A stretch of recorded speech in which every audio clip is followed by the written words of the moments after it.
بسم الله الرحمن الرحيم. حميم والكتاب المبين إنا أنزلناه في ليلة مباركة إنا كنا منذرين فيها يفرق كل أمر حكيم أمرا من عندنا إنا كنا مرسلين رحمة من ربك إنه هو السميع العليم رب السماوات والأرض وما بينهما إن كنتم موقنين لا إله إلا هو يحيي ويميت ربكم ورب آبائكم الأولين بل هم في شك يلعبون فارتقب يوم تأتي السماء بدخان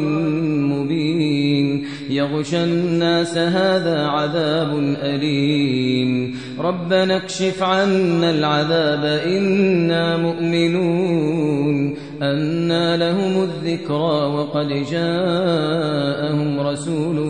مبين ثم تولوا عنه وقالوا معلم مجنون إنا كاشف العذاب قليلا إنكم عائدون يوم نبطش البطشة الكبرى إنا منتقمون ولقد فتنا قبلهم قوم فرعون وجاءهم رسول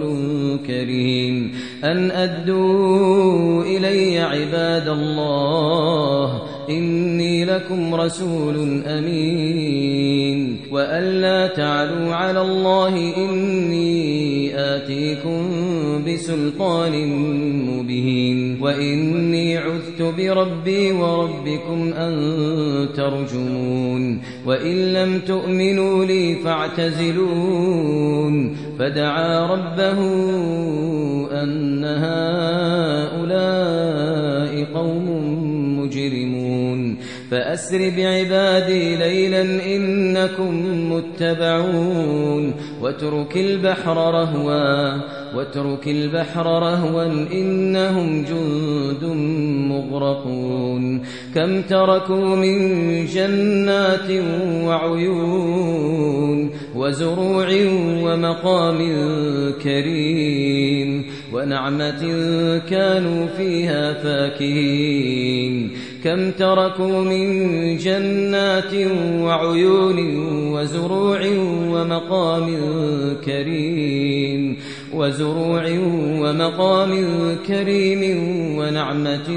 كانوا فيها فاكهين كذلك وأورثناها قوما آخرين فما بكت عليهم السماء والأرض وما كانوا منظرين ولقد نجينا بني إسرائيل من العذاب المهين من فرعون إنه كان عاليا